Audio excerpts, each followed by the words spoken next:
समाचार अब तक, सत्य का साहस। 15 जनवरी से जन आशीर्वाद यात्रा पश्चिम नागपुर के हर क्षेत्र का दौरा कर रही है। जन आशीर्वाद यात्रा अभी अपने अंतिम पड़ाव पर बहुत जल्द ही पहुंचने वाली है। जन आशीर्वाद यात्रा के माध्यम से आधे से ज्यादा घरों तक नरेंद्र जिचकार पहुंचे हैं।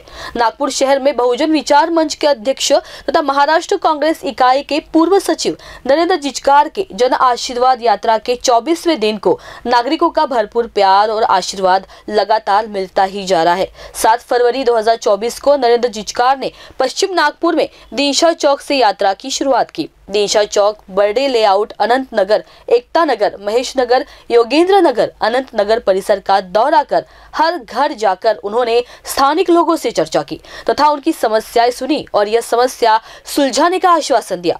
पश्चिम नागपुर के लोगों की समस्याओं को हल करने का दृढ़ संकल्प नरेंद्र जिचकार ने लिया है। बड़ों से लेकर बच्चों तक सबने इस जन आशीर्वाद यात्रा को सकारात्मक प्रतिसाद दिया। हर जगह इस यात्रा के चर्चे हो रहे हैं आणि लोक जे आहे प्रत्येक एरियातले लोक, एक स्लम मधले म्हणा, वाड्या वस्तीतले म्हणा, कॉलनीतले म्हणा, की लोक फक्त मतं मागासाठी येतात आणि मतं मागितल्यानंतर 5-5 वर्ष आमची समस्या जाणून घेण्यासाठी येत नाही। हा फार मोठा आक्रोश जनतेच्या मनात आहे आणि त्यांनी माझं स्वागत याच्यासाठी केलं की कमीत कमी समस्या जाणून घेण्यासाठी आणि समस्या कशा सोडवता येतील यासाठी प्रयत्न करणारा एकमेव असा प्रतिनिधी म्हणून माझ्याकडे सगळे बघत आहे आणि अतिशय तुम्ही बघत असाल उत्स्फूर्तपणे माझं घराघरात स्वागत होतं। आपण पश्चिम नागपूर क्षेत्रात दौरा करतायत, सर्व तरुण पिढी वगैरे माझ्यासोबत आहे की तरुण पिढीला रोजगार देण्याचं मी काम करत असतो।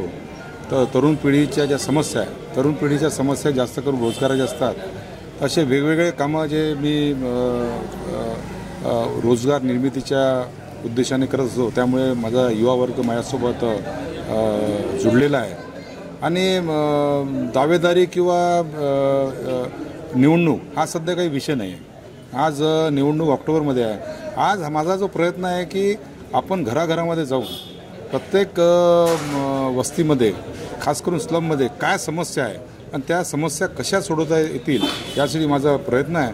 आणि 2 वर्षापासून कॉर्पोरेशनच्या निवडणुका नसल्यामुळे, नगरसेवक नसल्यामुळे खरोखरच लोकांना त्रास आहे। त्यांच्या ज्या आम्ही समस्या आहेत त्या आम्ही लिहून घेतो आणि त्या समस्या आम्ही सोडवण्याचा पूर्ण प्रयत्न करत आहे। काही राजकीय माझे विरोधक ज्यांनी माझं पोस्टर फाडण्याचं काम केलं, माझ्यावर हल्ला करायचा प्रयत्न केला, तर एक सहज मला असं वाटलं की आपण कुठेतरी हा जो द्वेष आहे, हा द्वेष कुठेतरी कमी करण्यासाठी आपण एक सद्भावनाचा हा उपक्रम आम्ही सुरू केला।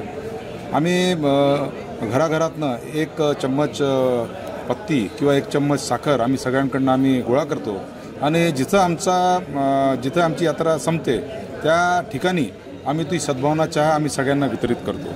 याचा मागचा उद्देश असा आहे की ही खऱ्या अर्थानं एक धर्मनिरपेक्ष चहा असते, कारण वेगळे प्रत्येक समाजाच्या, प्रत्येक पंथाच्या, प्रत्येक धर्माच्या घरातून आलेला हा जो मिक्स आहे, याच्यामुळे एक आपसामध्ये जो काही द्वेष आहे, आपसामध्ये जो काही तिरस्कार आहे किंवा आपसामध्ये जो काही संवाद कमी झाला आहे, तो ह्या माध्यमातून एक दूर होण्यासाठी मदत होत आहे। हा सद्भावना चहा ही जी कन्सेप्ट आहे ही लोकांना खूप डोक्यावर घेतली आहे। समाचार अब तक के लिए वीडियो जर्नलिस्ट अमोल तुमसर के साथ दुर्गेश कोर्ती सह रिंकू पांतावने, नागपुर।